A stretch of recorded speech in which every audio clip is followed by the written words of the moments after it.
of the first plenary session of the 13th National People's Congress. Good morning, I'm Wang Hui. And I'm Yao Qin. It's now 8:22. The opening session is some 40 minutes away. Hui, it's getting pretty packed outside here, outside the Great Hall. Yes, well, we are in the East Gate area of the Great Hall of the People. This is the main entrance for both NPC deputies, CPPCC members, and all the journalists. Now we can see that the deputies and the members are walking towards the Great Hall of the People. Especially some of the CPPCC members are public figures and celebrities, so they can be easily recognized. We can tell that some of the journalists are busy interviewing people, or they are doing live shots here or taking photos, and they are expecting more and more deputies and members walking towards this Great Hall of the People. And let's move a little bit. Across the road, we can see there are a lot of buses there, and now probably it's already 60-70 buses there. They have brought all the deputies and the members to here from their hotels. And keep in mind, today we will see more than 5,000 deputies and members participating in this event. So we will see more and more people coming towards this direction. You know, I don't know if you can see this at home, but what's fascinating also is that the members and deputies come from all parts of China. So you see the costumes. I saw some Miao costumes going past earlier. Yes. It is a day for the army and for China's ethnic minorities to put on their finest when they attend the two meetings. As many of the CPPCC members and NPC deputies, they are from ethnic minorities. So their colorful traditional outfits can be easily attract attention from the journalists. Okay, now we've banded around terms NPC and CPPCC, so I think it's only fair that we tell you a little bit more about both. So let me tell you about the National People's Congress. It is China's top legislative body, and the first plenary session usually starts on March the 5th. This year, it will last 15.5 days. And of the 2,980 deputies who've been elected, all but 4 have registered to attend. And as you can see, they're behind me now. They come from different provinces, municipalities, autonomous regions, special administrative regions, and the People's Liberation Army. And over the next 15.5 days, there will be 10 items on the agenda. Apart from the reviewing of reports, including a government work report, a draft supervision law, and a reform plan for state council institutions, NPC deputies will deliberate on a draft revision to China's constitution, which was proposed by the Central Council of the Communist Party just over a week ago. The proposed reforms include the writing in of President Xi Jinping's thoughts on socialism with Chinese characteristics and the listing of supervisory commissions as new state bodies. And of course, the proposed revision that has received particular attention internationally, the removal of the clause stating that China's president and vice president shall serve no more than 2 consecutive terms. It's been reported that it's been well received by President Trump. So far, China's current constitution has been amended 4 times since 1982 when it was adopted. The last amendment in 2004 enshrined the protection of human rights into Chinese law. But President Xi said back in December that only by constantly adapting to new situations can the constitution have a lasting vitality. And his words were repeated by the NPC spokesman on Sunday. All the same, said the spokesman, the proposed amendments must now follow due process. And that means that each of the proposed amendments can only be passed if more than 2/3 of the deputies vote for them. And apart from voting for this, the deputies will also elect and decide on the appointments of state institution officials, which includes President Xi Jinping himself, and upon nomination, the Premier of the State Council. So, now with more on the CPPCC, Hui. Well, we usually say there are 2 sessions, and Yao just mentioned the NPC, and another very important part is CPPCC, is the Chinese People's Political Consultative Conference. And very different from the NPC, the CPPCC is not a legislative body. Actually, it's a political advisory body. And the members are from different political and social bodies. They are from China's communist parties, non-communist parties, and they are from non-party individuals. And some of them, they are from different people's organizations, including the Youth League, Women's Federation, and the Trade Union, and some of them, they are from different regions, like Macau, Hong Kong, and Taiwan, or they are from ethnic minorities. So they can represent the voices from different parties, but very different from the NPC deputies. Most of the CPPCC members are celebrities, public figures, and experts. For example, we can see Yao Ming, the very famous NBA star. You can spot Yao Ming if he goes past. Yeah, and also the movie star Jackie Chan, and also the winner of the Nobel Literature Prize, Mo Yan. All of them are CPPCC members, and they are here to participate in the two sessions. They will bring their own proposals. Some of them, they have one proposal. Some of them, they will have more than one. And later on, they will give their proposals to relevant state organs, and the government needs to investigate and respond. And also a little bit of background information. The CPPCC have its election every 5 years, and this is the first session of the new National Committee of the CPPCC, the 13th. So this year, more than half of the 2,000 CPPCC members are new. And in order to, better engage in the discussions, they spend a couple of days to learning about the procedures. And this is Chinese governance in action. And it comes from the ground up, from the people. These are representatives of the people, and they are helping to make Chinese law. So just tell me, is this a big deal for China? Because, I mean, do people at home actually watch this? Well, definitely. The two sessions I would say, that's the most important political season for China. And a lot of Chinese people are really, paying attention to this big event. And especially today, this is the opening ceremony of the first plenary session of the 13th Chinese People's Congress, right? And the top of the agenda of this opening ceremony, the Chinese Premier Li Keqiang will deliver a work report, and both Chinese President Xi Jinping and the Chinese Premier Li Keqiang will participate in this opening ceremony. And why the work report is so important? Because it's a summary of China's operation in the past year. It will summarize China's operation, the work done by the government, and the future plan for this upcoming year. So basically, from this work report, both Chinese people and foreigners can learn about the operation of the country in the past year and the future policy of this country.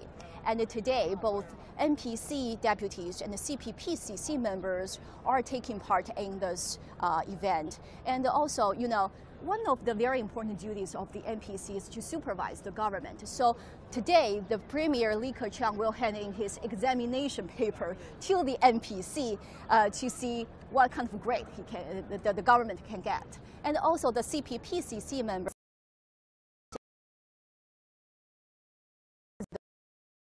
This comes not shortly after the 19th CPC meeting last autumn. So this is going to reflect the 5-year plan that President Xi Jinping laid out as General Secretary of the Communist Party back then. So it is a particularly big deal this year.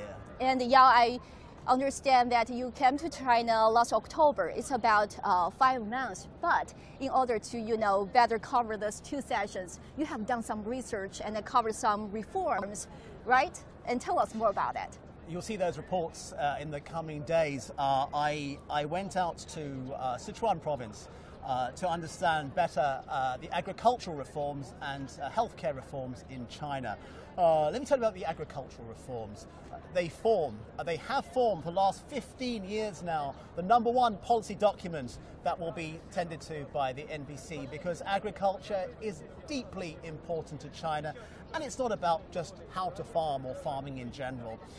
It reflects the importance of the rural communities.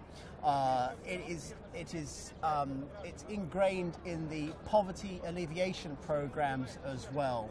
And the reforms themselves are focused very much on improving the supply side chain. So we're looking at technology in farming. We're looking at how to cooperate better to be more efficient and make good quality, high-end products. Why? because it all feeds back to the individual. Let's not forget, China is a population of 1.4 billion people, and it's the same everywhere in the world. You can be in the capital and think that the country revolves around you, but actually, wherever you are in the world, the majority of the people are normally outside of the big cities, and farming plays a big part in their lives. So that's what they will be looking at. I also looked at healthcare reforms, and it was amazing. I was actually quite staggered. It wasn't a case of building from the ground up.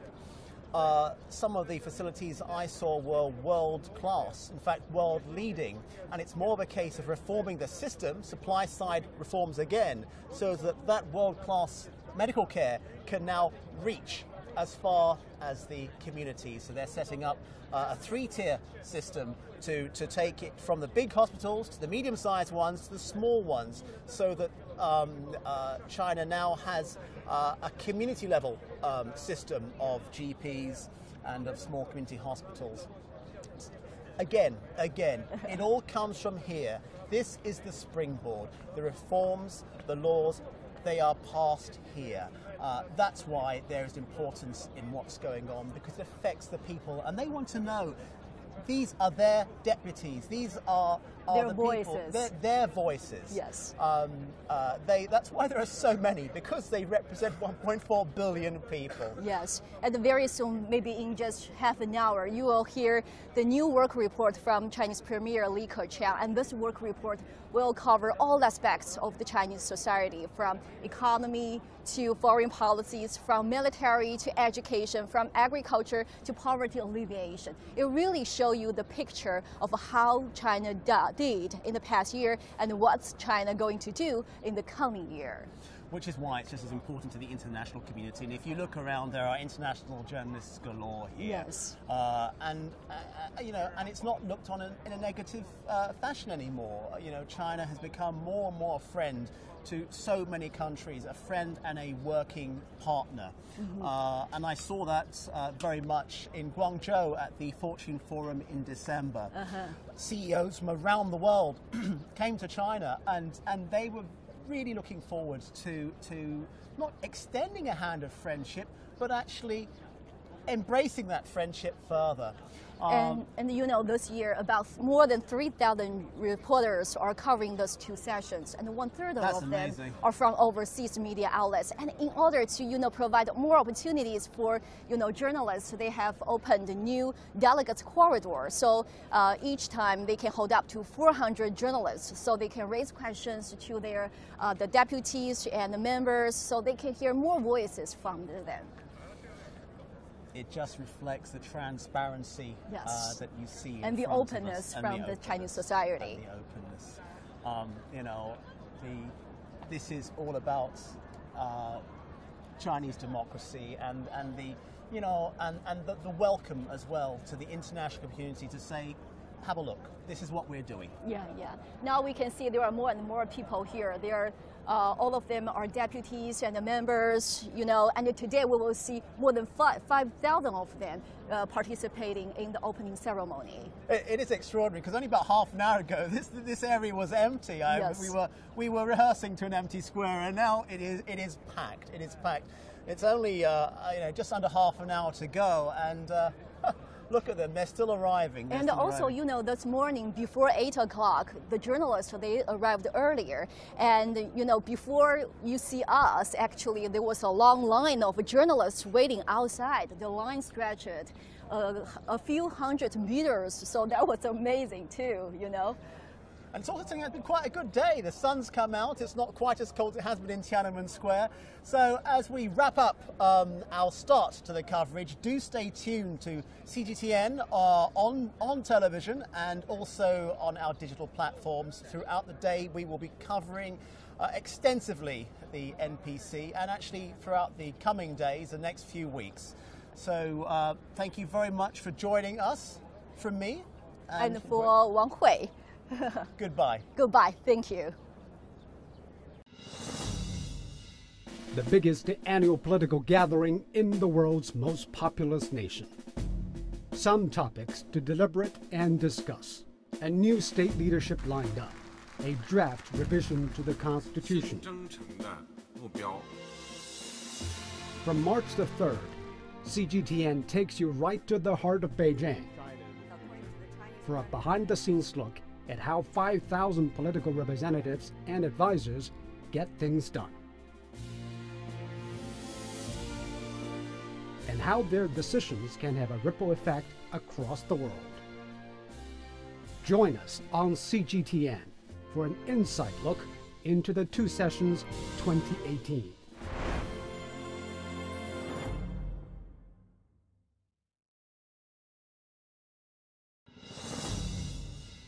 The biggest annual political gathering in the world's most populous nation. Some topics to deliberate and discuss. A new state leadership lined up. A draft revision to the Constitution. From March the 3rd, CGTN takes you right to the heart of Beijing for a behind-the-scenes look at how 5,000 political representatives and advisors get things done, and how their decisions can have a ripple effect across the world. Join us on CGTN for an insight look into the Two Sessions 2018.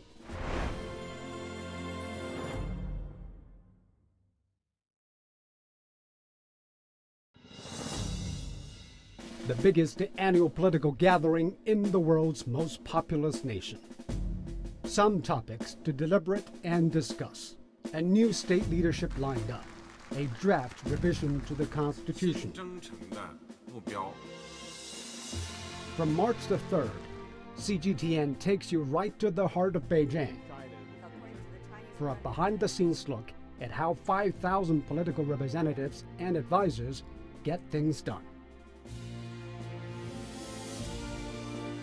and how their decisions can have a ripple effect across the world. Join us on CGTN for an insight look into the Two Sessions 2018.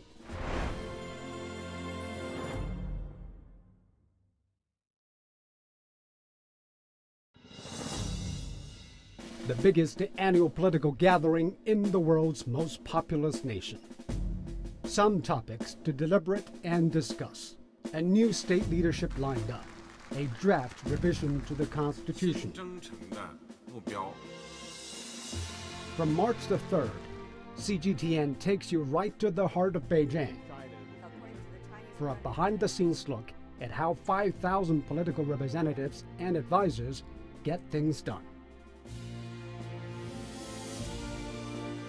and how their decisions can have a ripple effect across the world. Join us on CGTN for an insight look into the Two Sessions 2018.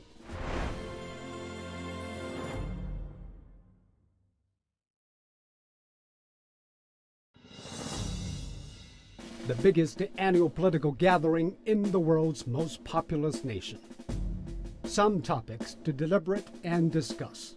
A new state leadership lined up. A draft revision to the Constitution. From March the 3rd, CGTN takes you right to the heart of Beijing for a behind-the-scenes look at how 5,000 political representatives and advisors get things done, and how their decisions can have a ripple effect across the world. Join us on CGTN for an insight look into the Two Sessions 2018.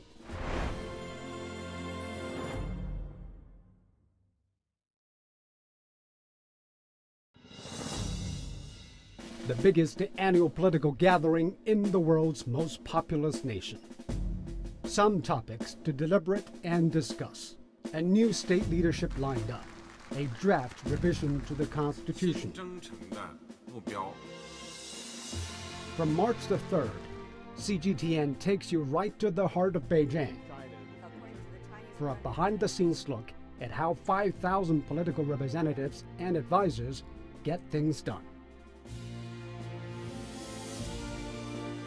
and how their decisions can have a ripple effect across the world. Join us on CGTN for an insight look into the Two Sessions 2018.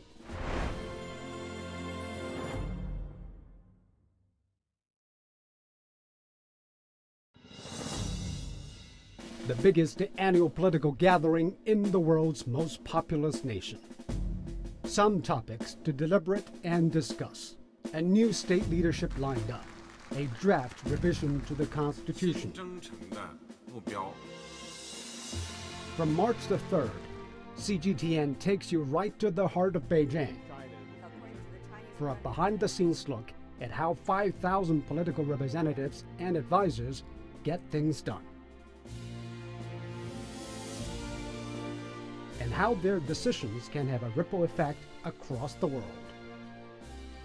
Join us on CGTN for an insight look into the Two Sessions 2018.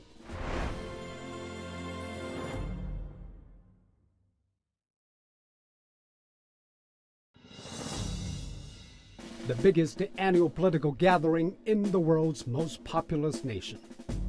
Some topics to deliberate and discuss. A new state leadership lined up. A draft revision to the Constitution. From March the 3rd, CGTN takes you right to the heart of Beijing for a behind-the-scenes look at how 5,000 political representatives and advisors get things done, and how their decisions can have a ripple effect across the world. Join us on CGTN for an insight look into the Two Sessions 2018.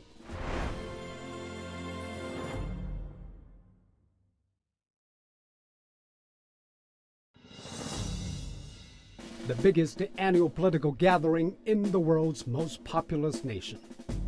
Some topics to deliberate and discuss. A new state leadership lined up. A draft revision to the Constitution. From March the 3rd, CGTN takes you right to the heart of Beijing for a behind-the-scenes look at how 5,000 political representatives and advisors get things done, and how their decisions can have a ripple effect across the world. Join us on CGTN for an insight look into the Two Sessions 2018.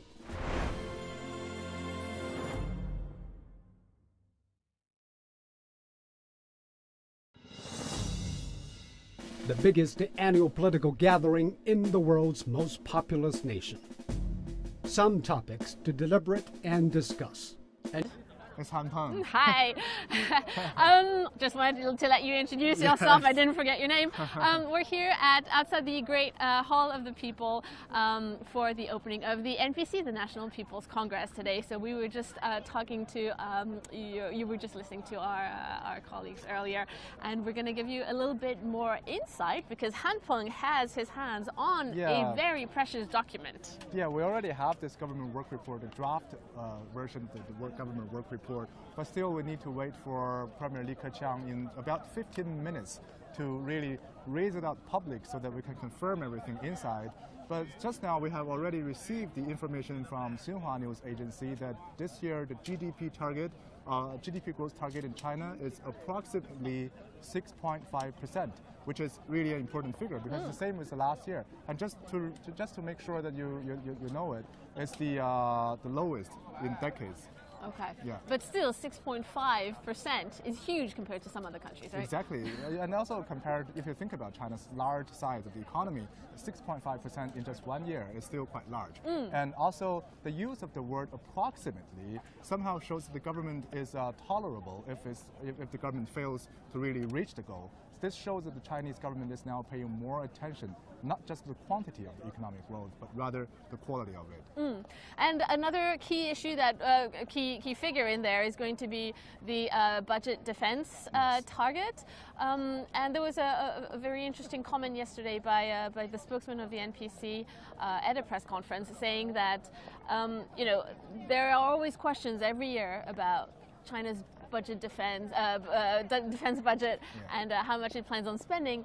But in comparison to other major countries, it's actually the Chinese defense budget is much smaller when you look at GDP compared to GDP and per capita, right? Exactly, because China is a large country with one-fifth of the world's population, and also we have the second largest economy, and that's why the spokesperson said if you really think about the massiveness of this country, the number is not really so high if you compare to some other developed countries in the world, right?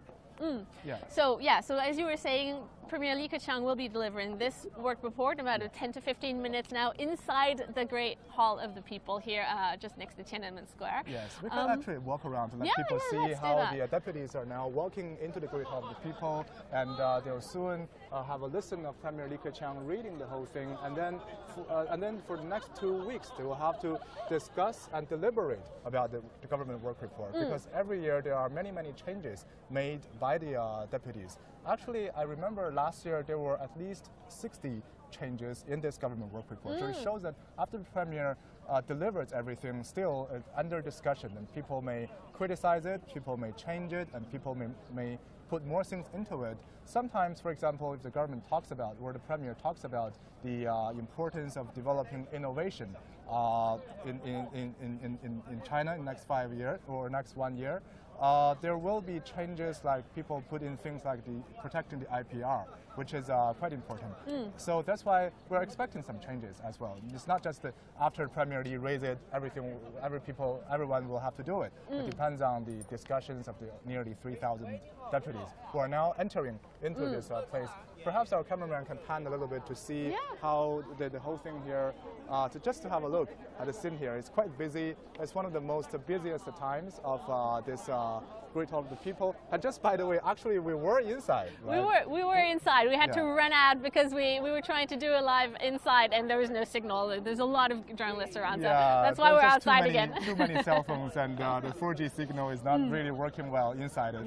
And actually there are a lot of things interesting happening in it, including the deputies corridor and also the places where people can have some drink, like tea or coffee, and there are also some medical places inside. But it's a pity that we can't show people the pictures, but definitely in our later programs you can definitely see some of them.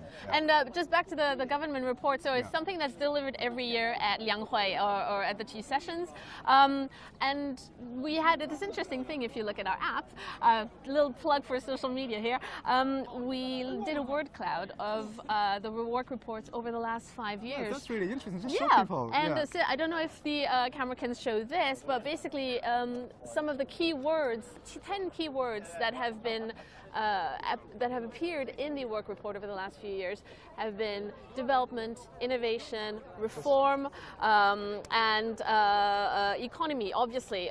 So very important words that will probably be again in in this new and what's more interesting I want to show to people is that if you see this is what's happening in 2013, and then in 2014 there's an automatic play of that. 2014, 2015, 16, 17, it's basically the same. This shows that over the past 5 years, the government has a really strong consistency in making plans and implementing the plans. And one thing I must remind you is that when the Chinese government promises anything, they will definitely reach it. It's very different from the Western politicians. When they're having elections, they make a lot of election promises, but sometimes they fail to deliver some of them. But for Chinese government, they always meet it, and always sometimes before the deadlines, right? So this is the government report, but there will be quite a few other big things that people will be looking at, and one of them is constitutional changes that are expected, that they will be deliberated today at this opening of the NPC, but they will be voted on March 11th, so I believe that's Sunday. And one of the big ones is the scrapping of the 2-term limit for the president of China, which could mean that a president stays on for longer than 2 terms. So that'll be something that a lot of, especially foreign watchers, are very interested in. That's actually been already proposed by the Communist Party of China last week. And then for the next 2 weeks, nearly 3,000 deputies will discuss about it, and finally they will cast their vote and to see if this can be approved. And yeah, and there are apparently 21 items that will be changed in the constitution. It's the 5th time it's going to be revised. It was first established in 1982, but this is the 5th time that they are going to tweak it. Yeah. Yeah, so this is why this Lianghui, these 2 sessions are so important, because it's not just your usual annual one. There's the constitutional changes, which obviously don't happen all the time, and the fact that they're going to elect a new state leadership as well, right? Yes, that's also important. That happens because we know that 2 sessions happens every year, but the leadership change of the Chinese government happens every 5 years. So we are in a historic time when we are witnessing the leadership changes of the state. And if we think about it, over the past 5 years, President Xi took office, remember which year? In 2013. Yes. 2013. Yes, as the Chinese president. And then this year we are going to see a top leadership change. So if we take a review of what's been happening over the past 5 years, there are a lot of things that we didn't even imagine to be completed over the past 5 years. So for example, who can imagine that in the year 2013 that China will have 2 aircraft carriers by now, right, 5 years later? And President Xi also promised back in 2013 that the government will launch a sweeping anti-corruption campaign. And at the time, for many Chinese people, and even for foreign workers, it's hard to imagine the wideness and the depth that it's been going to, right? And it's good that you bring up the fight against corruption, because that's another thing that is going to be so that might be included in the constitution. It's one of the constitutional amendment draft. Constitutional changes. It is the introduction of a new supervisory body, so that is also something to watch out for. So it shows that the anti-corruption drive is still very much ongoing. Yeah, they are making it from just making campaigns, putting people into prison, putting the corrupt officials into prison. They're making it more institutionalized. They're having a special institution to really taking care of the whole thing and to make sure that everyone is under scrutiny, so that the public and also the higher government officials can take part in the supervision of the Chinese officials, which is very important. And this government, when we think about it, it will be the government over the next 5 years, the new leaders that will be elected here over the next 2 weeks here. They will be the ones who have to make sure that the one of the centenary goals is achieved, the 2020 ones, right? Yes, which that happens right in this term, this new term of the Chinese government. And why 2020? Because it's the 100 years of the Communist Party will be in 2021. So yes, exactly. That's a big date, and the Chinese leadership it's also very important for many ordinary people here in China, because one of the goals is to make sure that China will will get rid of poverty by the year 2020. But remember, 5 years ago, when President Xi promised that China will get rid of poverty by 2020, it's still, as I said, quite unimaginable by the time. So at that time, there are still nearly 100 million people in China who are still living in poverty.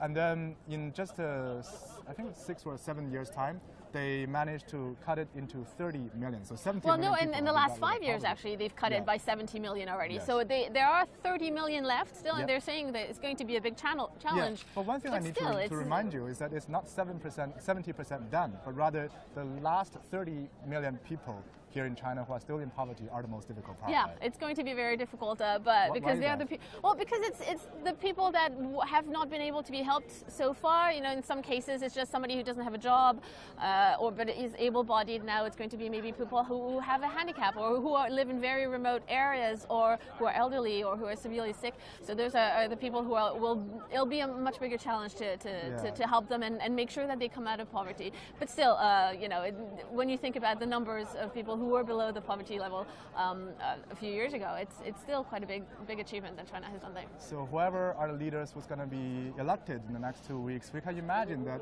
it's just a big pressure in 3 years' time to have to make the number of 30 million people who are in poverty into 0. That is, I think if I'm the president, I can't even sleep, right? No pressure, no pressure. And some of the other centenary goals, so it's achieving a moderately prosperous society by 2020, raising the life expectancy, and also I think that is really cool is providing internet access for everyone here in China. No matter you are living in Xinjiang or remote villages or in Tibet, you are connected into the internet, which means that the playing field has been leveled. You have the access of information, just like people here in Beijing. And you can, use e-commerce. You can buy whatever you want, just like people in Shanghai. So that's making the market and also the flow of ideas much freer and much more transparent, and more importantly, much fairer to everyone here in China. And let's have a quick walk around while we're at it. I mean, now most of the deputies have gone in. So yeah, the big crowds that were on the stairs before are no longer there. But now you see that the queue now is mostly the journalists. Yes, yes. People who are a little bit late, they're cutting it a little bit short. Yeah. Actually, journalists have been waiting here for several hours, some of them, right? Because we arrived here at 6 o'clock. And there are already many journalists queuing here to get inside. So That's nearly true. 3,000 deputies, but I think there are much more journalists coming in to have a look. Because I mean, there's a lot of interest for this, right? Reporters from both home and abroad are coming here to China, because the role of China is getting more and more important, not only to people here in China, but also in the world. Absolutely, and you can see over there, probably our colleagues also showed you, but over on Tiananmen Square, you can see all the buses. So this is how the deputies and the members came in today. The buses are all parked there while they're inside, and then they will pick them up again and bring them back to their hotels at the end of this. Exactly. Actually, they've been quite punctual. They've come right on time, because we've been talking to some of the deputies we've been contacting long before this two sessions started. And they can tell us exact time of when the buses arrive, and we'll be just waiting there, and then we can film them getting off the bus and coming all the way in. And on the way we can have some talking about his proposals, or his motions, or plans, or sometimes just suggestions that they're going to raise during the two sessions. So we are actually looking forward to many of the discussions, very fierce discussions. Sometimes, in the local delegates here on the NPC, we have witnessed there are a lot of debate happening inside the small room. Sometimes it can be quite heated. Absolutely, yeah. And going back to the constitutional amendments, it'll be a different constitution at the end of this, and Xi Jinping thought on, hang on, let me get the wording right. Xi thought on socialism with Chinese characteristics for a new era will be included also in the constitution if it's passed. The constitutional amendment, another one is stressing the party's leadership, and also including the goal of building a community with a shared future for humanity. Really sweeping reforms in China, because as we know, this is the 40th anniversary of China's reform and opening up. Back in 1978, Deng Xiaoping started this historic reform that really changed China and somehow changed the world. And now it's 40 years' time, and Chinese government is trying to launch new reforms. And I think that's the best, we can call it celebration of this 40th anniversary, because we celebrate the 40th anniversary of the reform by having much wider and much deeper reforms now, right? Yeah, absolutely. And if some of these terms keep coming back, but if they sound very familiar, is because a lot of this was already discussed at the 19th CPC National Congress last year, which some of it was also taking part here, and which you also covered, right? Yeah. We covered many of the two sessions before, but this year is quite different, because during the CPC National Congress happening last October, the General Secretary Xi Jinping has already said that we are now entering a new era. And we're still trying to figure out what this new era includes, because that's a very wide word of including almost everything from ordinary people's lives to top leadership reforms, and also to the state institution reforms, and many things happening here in China. So we are still trying to find out how this new era will change people's lives and change the way China, governs, and also China talks to other people in the world. And that's a good way to end this. So we're going to go live now to the actual opening inside the Great Hall. The broadcast will continue, but we're going to sign off here. So thanks for watching us, and we'll be having a lot more over the next 2 weeks here at the two sessions. Bye. Bye.